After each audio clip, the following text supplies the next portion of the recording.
బిజినెస్లోకి ఎలా వెళ్ళాలో తెలుసు, కానీ ఎందుకు వెళ్ళాలో తెలియదు, అందుకని మీరు వెళ్ళలేదు.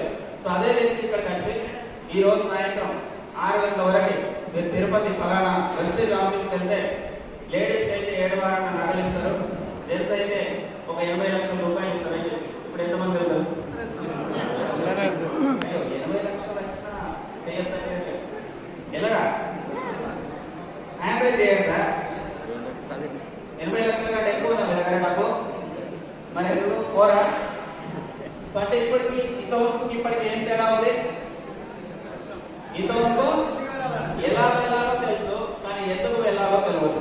ఇప్పుడు ఎలా వెళ్ళాలో తెలుసు, ఎందుకు వెళ్ళాలో కూడా తెలుసు. కాబట్టి ఇప్పుడు ఏం చేస్తారు? ఊటిన ఇక్కడి నుంచి బయటికి వెళ్ళిపోయి బస్సు పట్టుకొని ఆటో పట్టుకొని ఏదో ఒక మార్గంలో వెళ్తా ఉంటారు. మీరు బయటికి వెళ్ళారు, బస్సు పట్టుకొని వెళ్ళాలనుకుంటారు, బస్సులు బంద్ అని చెప్పారు, ఆగిపోతారా? వెళ్తారా? ఎలా వెళ్తారు? కారు తీసుకొని వెళ్తారు. మీరు వెళ్ళేటువంటి కారు మధ్యలో పోగానే పంచర్ అయింది, ఆగిపోతారా? వెళ్తారా? ఎలా వెళ్తారు? లిఫ్ట్ అడుగుకొని వెళ్తారు. ఎవరు లిఫ్ట్ పెట్టలేరు, ఎలా వెళ్తారు? అటు ఇటు చూసి పక్కకు సైకిల్ ఉంటే సైకిల్ పట్టుకున్నాము. నిజామా? అంటే మీరు ఎందుకు వెళ్ళాలి అనేటువంటి క్లారిటీ మీ లోపల ఉంటే మీరు వెళ్ళేటువంటి వెహికల్స్ మారుస్తారు, కానీ మీరు వెళ్ళేటువంటి గమ్యాన్ని మార్చరు. నిజామా? అవునా కదా?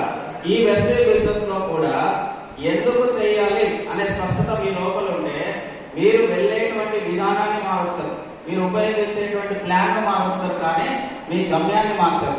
సో ఎప్పుడైతే ఎందుకు వెళ్ళాలి అనే క్లారిటీ మీ లోపల లేదో అప్పుడు మీరు ఏం చేస్తారంటే రకరకాల కంపెనీల సైడ్ మీరు చూస్తూ ఉంటారు, రకరకాల ఇండస్ట్రీల సైడ్ మీరు చూస్తూ ఉంటారు. ఓకేనా? అర్థమైందా లేదా? సో ఇప్పుడు చెప్పండి, ఎందుకు చేయాలి ముఖ్యమా, ఎలా చేయాలి ముఖ్యమా? ఎందుకు చేయాలి, అవునా కదా? ఎందుకు చేయాలి అనే దాని గురించి మనం మాట్లాడదాం ఇప్పుడు. సో ఈ బిజినెస్ లో ఎందుకు చేయాలి, when the why is clear, the how is easy. మీకు ఎప్పుడైతే ఎందుకు చేయాలి అనే స్పష్టత మీ లోపల వస్తుందో ఎలా చేయాలి